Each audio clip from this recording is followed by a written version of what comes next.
Good morning all students. बेटा आज आपको क्लास 12th का लेसन 1 रिप्रोडक्शन इन प्लांट पौधों में जनन पे चर्चा की जाएगी। आपको इस लेसन के 3 पार्ट पढ़ा दिए गए थे। अब आज आपको पढ़ाया जाएगा रिप्रोडक्शन इन प्लांट का चौथा पार्ट। रिप्रोडक्शन प्लांट या रिप्रोडक्शन इन प्लांट का कौन सा चौथा पार्ट। तो बेटा तीसरे पार्ट में आपको पढ़ा दिया गया था असेक्सुअल रिप्रोडक्शन, अलैंगिक जनन कि अलैंगिक जनन क्या है, अलैंगिक जनन के लक्षण भी बता दिए गए थे, अलैंगिक जनन के लाभ बता दिए गए थे, अलैंगिक जनन की हानियां भी बता दी गई थी। अब बेटा चौथे पार्ट में आपको पढ़ना है मेथड ऑफ असेक्सुअल रिप्रोडक्शन कि अलैंगिक जनन की कितनी विधियां होती हैं या अलैंगिक जनन की जो क्रिया है वह कितने विधियों के द्वारा होती है या अलैंगिक जनन किस प्रकार से होती है, किस मेथड के द्वारा होती है। तो बात की जाए बेटा आज रिप्रोडक्शन इन प्लांट पार्ट 4 की, रिप्रोडक्शन इन प्लांट पार्ट 4 की, जिसके अंतर्गत हम आज आपको पढ़ाएंगे मेथड इन असेक्सुअल रिप्रोडक्शन, अलैंगिक जनन की विधियां, अलैंगिक जनन की क्या विधियां। तो बेटा चर्चा की जाए अलैंगिक जनन की विधियों पे। तो पहली हम हेडिंग डाल रहे हैं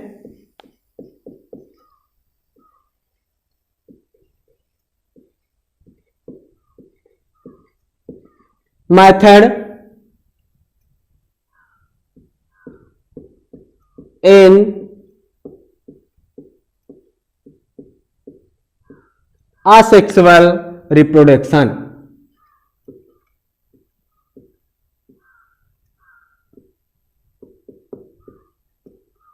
मेथड इन असेक्सुअल रिप्रोडक्शन, पौधों में अलैंगिक जनन की विधियां, पौधों में अलैंगिक जनन की विधियां। तो हिंदी भी हम लिख सकते हैं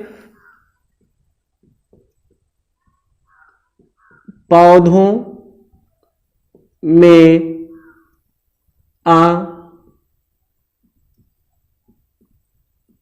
अलैंगिक जनन की विधियां। क्या बेटा? विधियां। अब भैया हैं कौन कौन सी विधियां, ये आपको पढ़ना है। तो आपको एक चार्ट के रूप में बताया गया था पहले कि जो पौधों में अलैंगिक जनन की विधियां हैं वह निम्न प्रकार से होती है। पौधों में अलैंगिक जनन की जो विधि है यह निम्न प्रकार से होती है। अब पहली बात जानते हो क्या है? पहली बात है विखंडन। क्या है? विखंडन। तो हम हेडिंग डाल लेते हैं विखंडन, या तो पहले सबके बारे में चर्चा कर दें। पहली बात है विखंडन,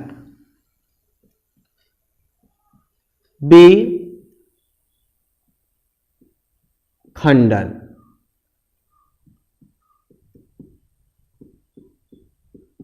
विखंडन फ्यूजन। और बेटा दूसरी जो है वह है बुडिंग, मुकुलन। दूसरी क्या है? मुकुलन है।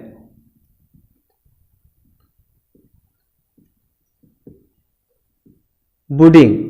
और तीसरी बात की जाए तो खंडी भवन, या हम कह सकते हैं खंडन। क्या कह सकते हैं? खंडन भी कह सकते हैं।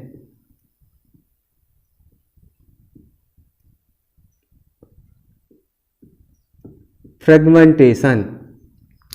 चौथी है बीजाणु जनन,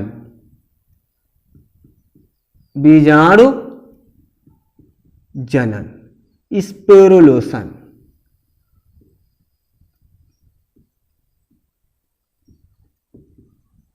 ठीक है बेटा, ये 4 कहने का मतलब है कि यदि हम ये देखें पौधों में अलैंगिक जनन की जो विधियां हैं वह कितनी है, तो पौधों में अलैंगिक जनन जो है वह निम्न विधियों के द्वारा हो सकता है। पहली बात हम करेंगे चर्चा विखंडन, दूसरी मुकुलन, तीसरी खंडन और अगली बीजाणु जनन। तो पहली बात बेटा विखंडन की जाए, विखंडन की जाए तो विखंडन में आपको क्या पढ़ना है? विखंडन में आपको क्या पढ़ना है? तो देखिए पहली हम हेडिंग डाल लें यहां पे विखंडन। विखंडन, अब विखंडन को बेटा यहां पे हम दो भागों में बांट भी सकते हैं, एक तो है द्विखंडन और एक तो है बहुखंडन। एक है द्विविखंडन, एक है बहुविखंडन। तो यहां पे हम कह सकते हैं द्विविखंडन और एक है बहुविखंडन। अब हम सिर्फ आपको विखंडन पढ़ाएंगे, क्या पढ़ाएंगे? विखंडन, लेकिन द्वि और बहु की इसी में हम बात कर देंगे। तो विखंडन पढ़ना है, क्या पढ़ना है? विखंडन। क्या पढ़ना है? विखंडन। तो विखंडन है क्या? विखंडन मीन्स कोई जीव हो जिसका शरीर छोटे छोटे टुकड़ों में क्या हो जाए? विभाजित हो जाए, विखंडन हो जाए, छोटे छोटे टुकड़ों में क्या हो जाए? टूट जाए। तो यहां पे हम हेडिंग पहले विखंडन ही डाल लें। क्या डाल लें? विखंडन, पहली हेडिंग विखंडन।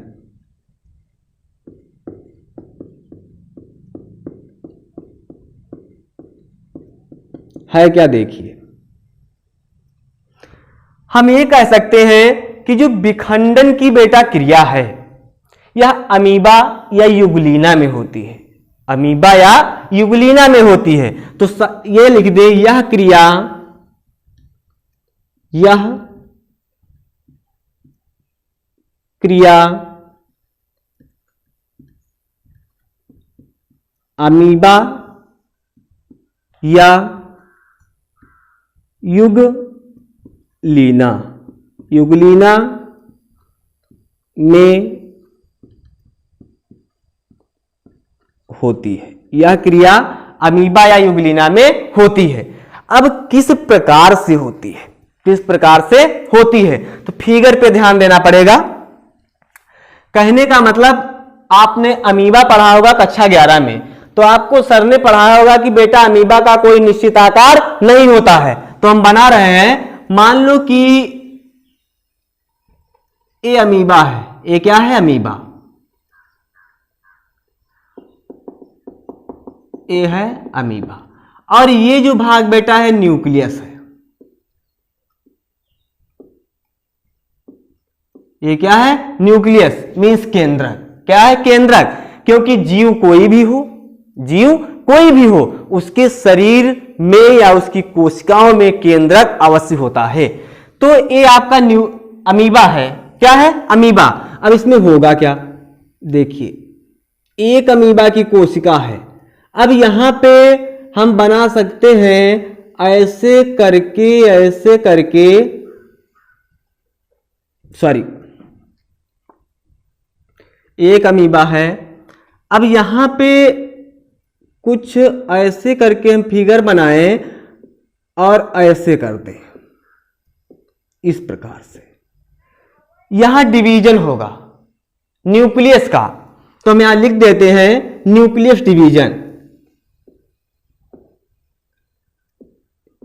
Nucleus division.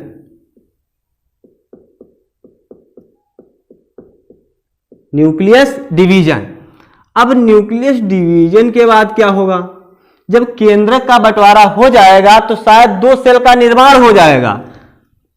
तो ऐसे करके यहां पे आपको दो सेल मिली। क्या मिली? दो सेलें मिली।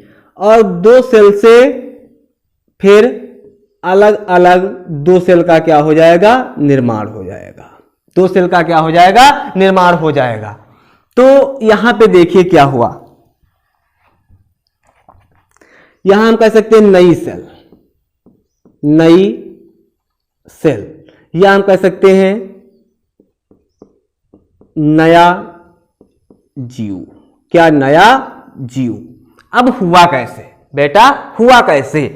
तो हम ये कह सकते हैं विखंडन में पढ़ना है। विखंडन है क्या?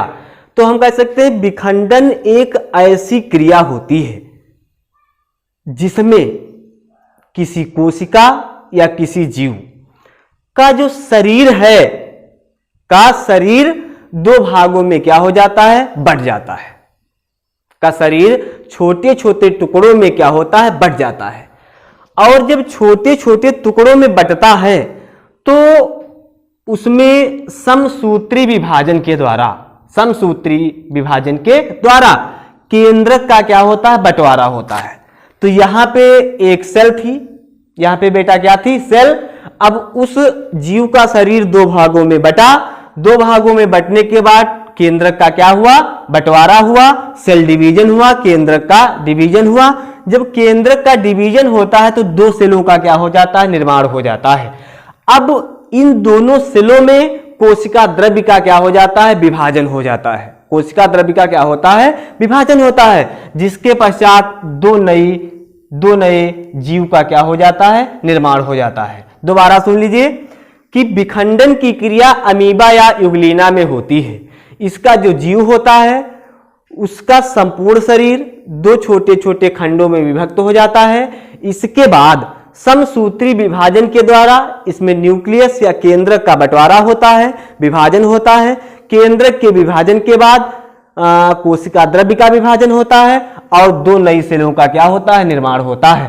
प्रत्येक सेल से एक नए जीव का क्या बेटा हो जाता है, निर्माण हो जाता है। यही क्रिया क्या कहलाती है, विखंडन कहलाती है। तो देख लीजिए कि यह क्रिया अमीबा या युगलीना में होती है। तो ये आपका अमीबा का फिगर है। अब इसमें यह पढ़ना है कि इसका जीव मीन्स कोई जीव, ये भी कह सकते हो, इस क्रिया में कोई जीव का शरीर, यह क्रिया अमीबा में होती है जिसमें जीव का शरीर, जिसमें जीवधारी का शरीर, जिसमें जीवधारी का शरीर या सेल छोटे छोटे टुकड़ों में विभाजित हो जाती है, छोटे छोटे टुकड़ों में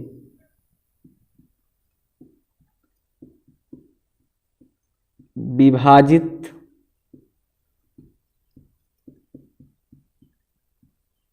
हो जाती है। इसके बाद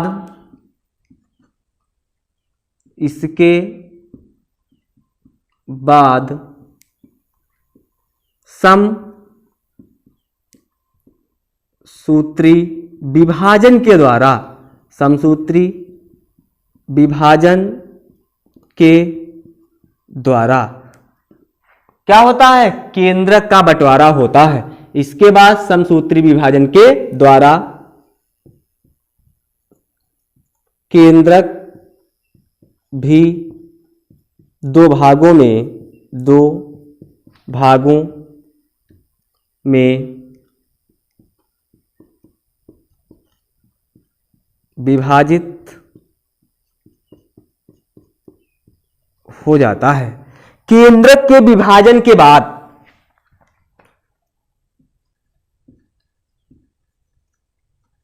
न्यूक्लियस के विभाजन के बाद कोशिका द्रव्य का, किसका बेटा, कोशिका द्रव्य का विभाजन होता है, विभाजन होता है और दो नई कोशिकाओं से दो नई कोशिकाओं से नए जीवों का निर्माण हो जाता है।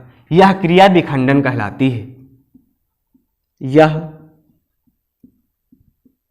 क्रिया विखंडन कहलाती है। इसका उदाहरण बेटा आपको दे देना है एग्जाम्पल में अमीबा। क्या? अमीबा, या हम युगलीना लिख सकते हैं, युगलीना, अमीबा या क्या, युगलीना। ठीक है बेटा। अब दूसरी बात आपको पढ़नी है क्या? बुडिंग। दूसरी बात क्या पढ़नी है? बुडिंग, या हम कह सकते हैं मुकुलन पढ़ना है। क्या पढ़ना है? मुकुलन। देख लो, नीचे ही देख लो, दूसरा पार्ट या दूसरी हेडिंग है मुकुलन। मुकुलन,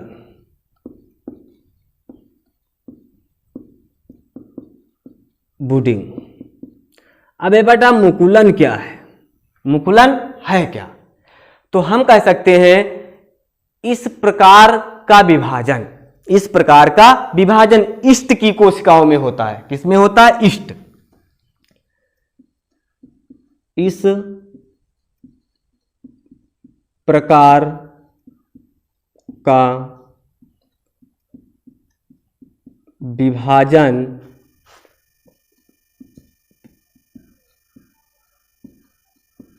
इष्ट की सेल में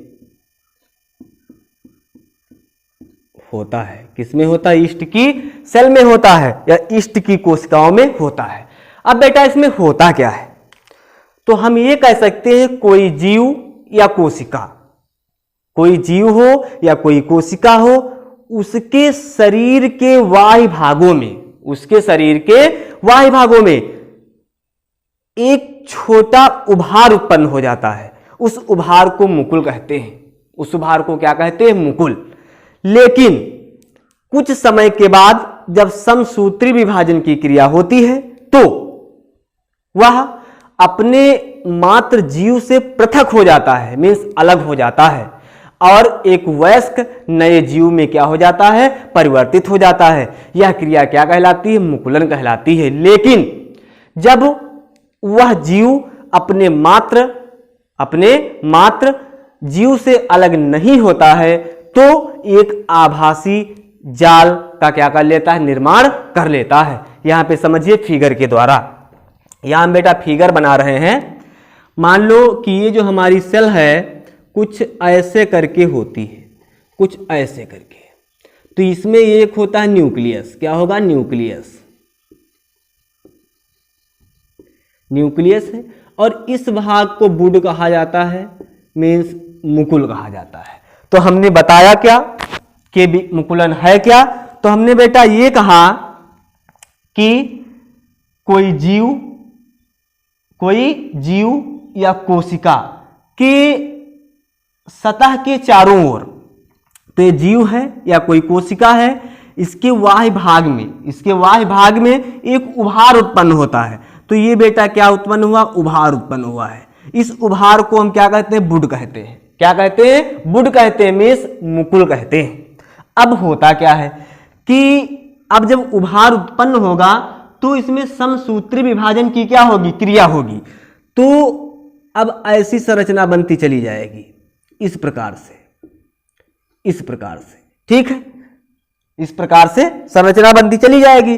तो जब समसूत्री विभाजन की क्रिया होगी तो ये जो बुड हैं, ये जो संरचनाएं हैं, ये अपने मात्र जनक से क्या हो जाएंगी? पृथक हो जाएंगी, मीन्स अलग हो जाएंगी। और इसी सारी क्रिया को हम क्या कहेंगे? मुकुलन कहेंगे। क्या कहेंगे? मुकुलन कहेंगे। और अगली बात है कि यदि ये अपने मात्र कोशिका से अलग नहीं होती हैं, अपने मात्र कोशिका से अलग नहीं होती हैं, तो ये आपस में मिल जाती हैं। आपस में बेटा क्या हो जाती हैं? मिल जाती हैं और एक कवक जाल जैसी क्या कर लेती हैं? संरचना का निर्माण कर लेती हैं। तो यहाँ पे पृथक दिखाया गया, एक जीव का निर्माण हो गया, लेकिन यहाँ पे दिखाया गया कि इष्ट की जो सेल है वह अपने मात्र कोशिका से अलग नहीं हुई है, इसलिए एक आभासी कवक जाल की संरचना क्या कर ली है? बना चुकी है। तो देख लीजिए कि मुकुल है क्या? तो इस प्रकार का विभाजन इष्ट सेल में होता है या इष्ट की कोशिकाओं में होता है। इसमें किसी जीव, इसमें एक कोशिकीय जीव लिख लो, इसमें एक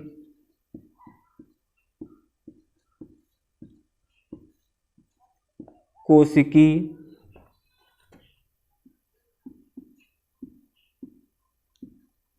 जीव के बाह्य भागों में उभार उत्पन्न हो जाते हैं, में उभार जैसी संरचना उत्पन्न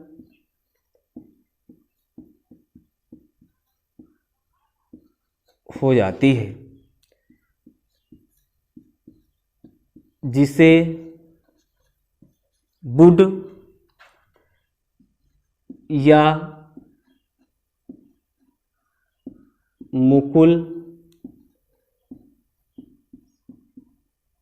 कहते हैं। क्या कहते हैं? वुड या मुकुल कहते हैं। लेकिन कुछ समय के बाद समसूत्री विभाजन के द्वारा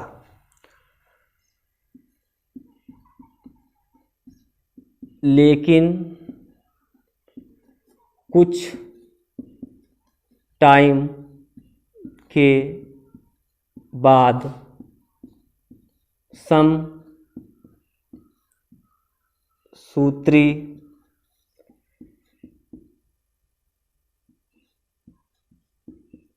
विभाजन के द्वारा ये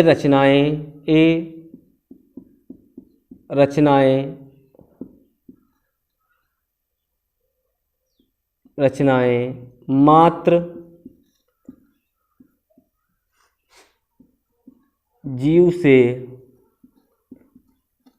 पृथक हो जाती हैं,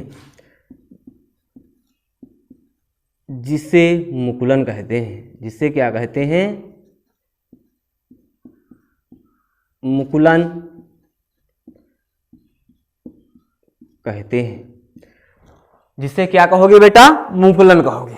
लेकिन यदि ये मात्र जीव से अलग नहीं होती तो यह आपस में मिल जाती हैं और एक आभासी कवक जाल की संरचना बना लेती हैं।